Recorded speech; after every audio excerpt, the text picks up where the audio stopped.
नमस्कार, मैं कुमार श्रीकांत आपका स्वागत कर रहा हूं बाबा की खरी खोटी और स्लो जिंदगी पर। ये 2026 है, 21वीं शताब्दी और बहुत जल्दी महज कुछ सालों के बाद जैसे आप 50 क्रॉस करते हैं तो आप नेक्स्ट शताब्दी में पहुंच जाते हैं, यानी कि 22वीं शताब्दी में हम पहुंचने वाले हैं। और आज भी एक देश है और वो इतना बढ़िया और बेहतरीन देश है कि वहां पर स्लेवरी स्लेवरी का मतलब होता है गुलाम गुलामों की, यानी कि आप आगे जा रहे हैं और एक देश बहुत पीछे जा रहा है।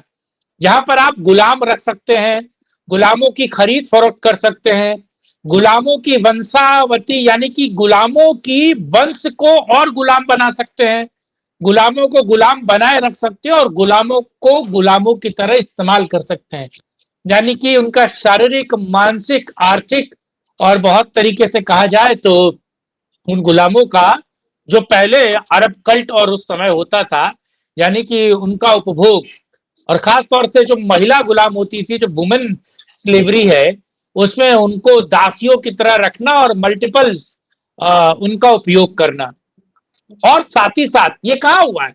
ये अफगानिस्तान में हुआ है। और ये अफगानिस्तान में अब लीगली लीगली यानी कि कानूनी तौर पर एक राष्ट्र अपने यहाँ स्लेवरी स्टार्ट कर रहा है। और देखिए, और इसका आनंद आप ले सकते हैं कि वहां पर एक और चीज स्टार्ट हुई है। वहां पर जो मुल्ला मौलवी हैं, जो मदरसे के शिक्षक हैं, जो मदरसे के सब कुछ हैं, उन पर अब न हत्या, न बलात्कार, न चोरी, न डकैती, न छिनैती, किसी भी तरीके का केस नहीं चलेगा। और आप शौक मनाइए और ताली बजाइए। आरफा खानम, शेरवानी और ये जितने भी पजामा टाइप हैं ये लोग, इन लोगों के लिए इससे बड़ा खुशी का समय नहीं हो सकता। जी हाँ, अफगानिस्तान में ये सब कुछ अब लीगली शुरू हो चुका है। जरा इसी को समझने की कोशिश करते हैं। मेरे साथ बाबा रामदास मौजूद है। बाबा जी, आपका बहुत बहुत स्वागत है। Your first remark. देखिए, मुझे ये सुन के कतई कोई आश्चर्य नहीं हुआ, क्योंकि ये कल्ट जिसका कि नाम इस्लाम है, इसका इसका और इसके फॉलोअर्स का, इसको इसी तरह डिजाइन किया गया है कि इसके फॉलोअर्स यही 1400 साल पुरानी जो सोच है उसको मानने के लिए ही डिजाइन किए गए। और आप सोच लीजिए कि 1400 साल बाद भी कुछ बदला नहीं है।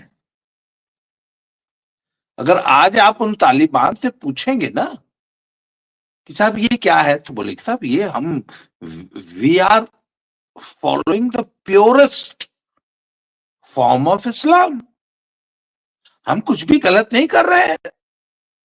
और वो दुनिया भर की हदीसें और आयतें कोट कर देगा। आपको याद होगा कि जब पेशावर के आर्मी पब्लिक स्कूल पे कुछ आतंकवादियों ने अटैक किया था, तो वहां पे हालांकि पाकिस्तान ने वो खबरें दबा दी थी, लगभग 200 से ज्यादा बच्चों को ज़ब्ह किया गया था इस्लामिक आतंकवादियों द्वारा। तो वहां पे जब वो अंदर हमला चल रहा था और वो जो हमलावर थे, कई घंटों तक उन्होंने स्कूल के बच्चों को और स्टाफ को बंधक बना कर रखा था। वो स्कूल का नाम था आर्मी पब्लिक स्कूल।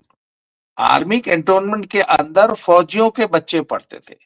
तो हुआ क्या था कि बाहर बहुत सारे बच्चों के पेरेंट्स इकट्ठे हो गए थे, उनकी माताएं।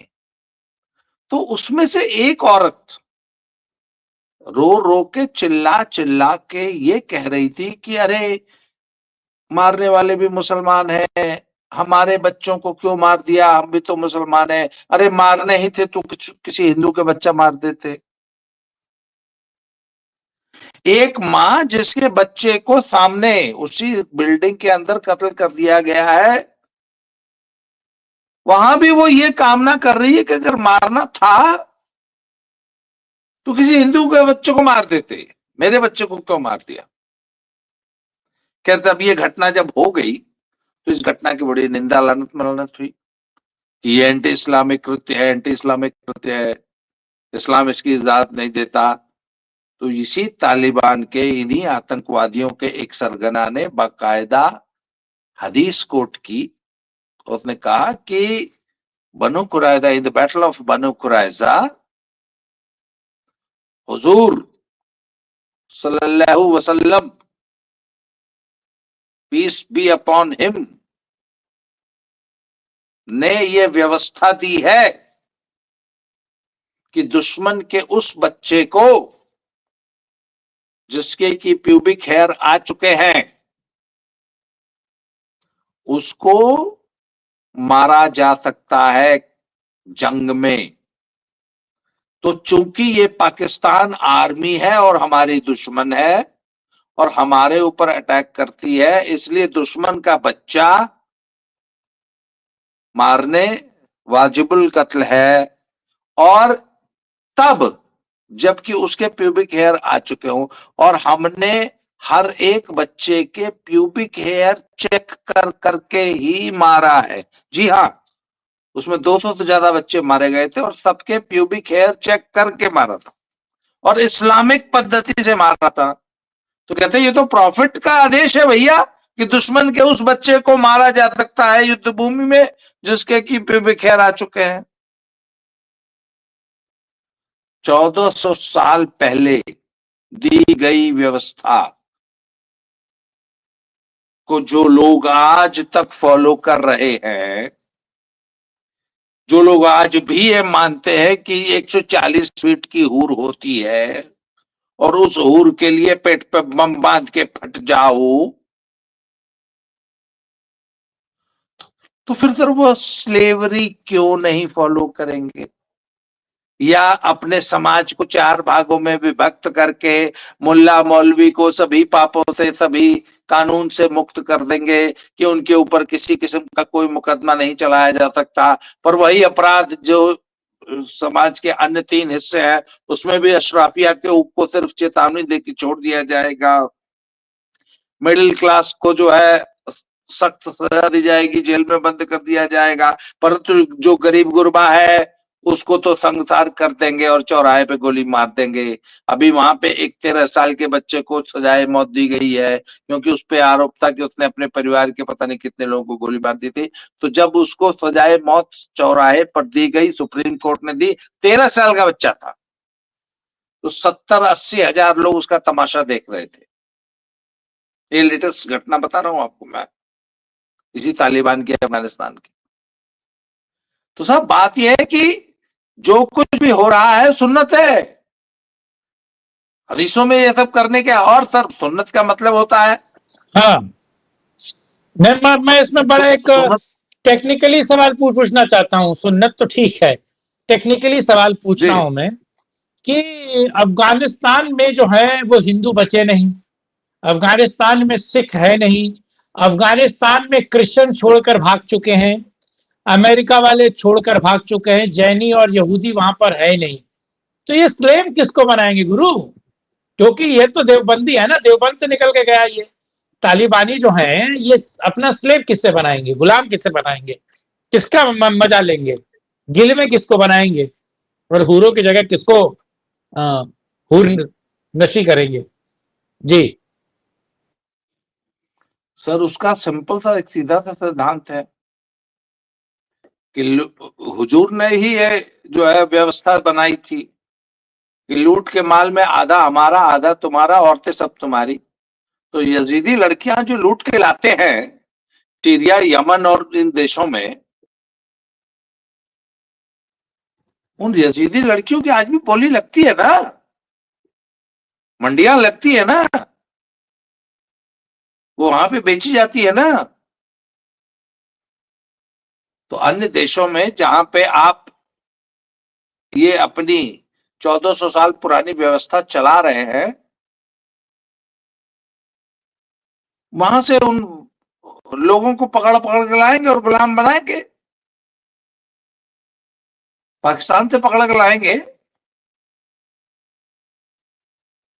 मौका मिलेगा तो इंडिया से पकड़ के ले जाएंगे।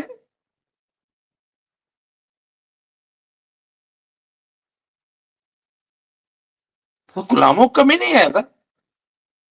कोई भी जो प्रिजनर ऑफ वॉर है वो उनके लिए गुलाम है, व्यवस्था है, सब उनकी सामाजिक व्यवस्था है।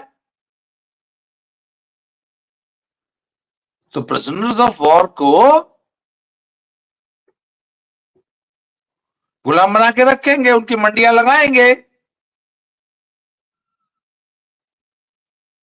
और एक चीज और बताओ, हाँ रवीश कुमार जी एक बात कहा करते थे, हम्म क्या हो जाएगा अगर मुसलमानों की संख्या ज्यादा हो जाएगी, तो क्या हो जाएगा।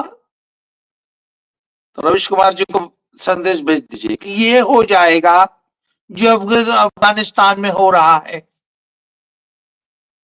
अफगानिस्तान पहले पूरी तरह हिंदू देश था। हाँ, बौद्धिज्म का बहुत बड़ा बोलबाला था वहां। अच्छा, हाँ, मुझे एक और चीज आज बताइए। हाँ, अब ये 72 फिरकों में कौन कौन गुलाम बनेगा? जो अल सुनिया 72 है, में से मुर्तजा है, मुर्जिया है, सिर्फ अहमदिया सुन्नी, है, सुनिए बहाई है, सुनिए, तुर्क, कौन है? हाँ, हाँ, 72 में से सिर्फ सुन्नी बचेंगे, बाकी 71 को जहां पकड़ो वहां मारो, वहां गुलाम बनाओ। तो खुद 71 फिरके तो इस्लाम में ही है गुलाम बनाने लायक। इसके अलावा ईसाई है, सिख है, नहीं कर सिख तो आजकल जो है बिरयानी खिला रहे हैं, और तो शायद सिखों को छोड़ दें, पर हिंदू है। अच्छा, तो ये आरफा खानम वहां जाएंगी क्या नहीं नहीं, इंटरव्यू करने? आरफा खानम, सुनिए सुनिए सुनिए, आरफा हाँ, खानम इस गलत फहमी में न रहे कि उनको छोड़ दिया जाएगा। उनको तो यहां तक आधा मिट्टी में आधा गाड़ के जो है लाहौल विला कुव्वत। क्यों? और राणा क्योंकि अयूब? इन्हीं आरफा खानम शेरवानी को मैंने टाइट जीन्स और टाइट टॉप पहन के इंग्लैंड अमेरिका में इनकी फोटो देखी है। वो जो थी अभी, वो कैसा हराया, वो जो कैसा हाँ, हराया है, अभी तो उस दिन मैं करा तो 18 बार अपना पल्लू जो है सिर पे की है। वही जितेंद्र अवाड़ के साथ फोटो है, क्या शानदार जीन्स और टॉप पहन के लड़की फोटो खिंचाई हुई है। परंतु जैसे ही एमएम से टिकट पाई, हाँ, 8 मीटर का बुर्का बुर्का नशीब। ओढ़ी। तो वो कैसा हराया, अगर गलती से भी तालिबान के हाथ चढ़ गई ना, हाँ। तो फिर वही, ज्यादा मत बुलवाइए। अच्छा, राणा अयूब और एक वो आरजे साइमा, हाँ इनको बिल्कुल, भेज दिया जाए। इनमें से जो मुंह उघाड़ कर हाँ, टेलीविजन पे आती है, हम्म आंख भी बंद होने चाहिए, उस पर भी काला चश्मा पड़ा होना चाहिए। जौन जौन अपना मुंह दिखाती है, सब उसी मंडी में जाने की पात्र है। नाम मत बुलवाइए मुझसे। शटल कॉक अच्छा, पहन के आना। एक चीज, हाँ, हम हिंदुओं को दिन रात पानी पी पी के कोसने वाली आरफा खानम शेरवानी इस हम्म तालिबान के इस व्यवस्था पर एक बार भी आपको मुंह खोलती हुई दिखाई नहीं दी। हाँ, हमारे यहाँ की लड़कियां कॉलेज में जा रही हैं और उनको बुर्का जबरदस्ती पहनाने वाले लोग अफगानिस्तान की इस व्यवस्था पे बिल्कुल टिप्पणी नहीं करेंगे कि वहां लड़कियों का घर से बाहर निकलना ही बंद है, स्कूल कॉलेज और ऑफिस जाने की तो बात ही छोड़ दीजिए, वहां का विरोध नहीं करेंगी। सब सारी कमी इनको भारत में दिखाई देती है। इसी आरफा खानम शेरवानी से पूछा था ना आरिफ मोहम्मद खान साहब ने कि आप यमन में हाँ, रहना चाहती हैं, अगर आपको हम्म भारत बहुत बुरा लगता है तो आप जरा यमन, सीरिया और अफगानिस्तान चले जाइए, आपको पता लग जाएगा कि भारत भूमि कैसी है।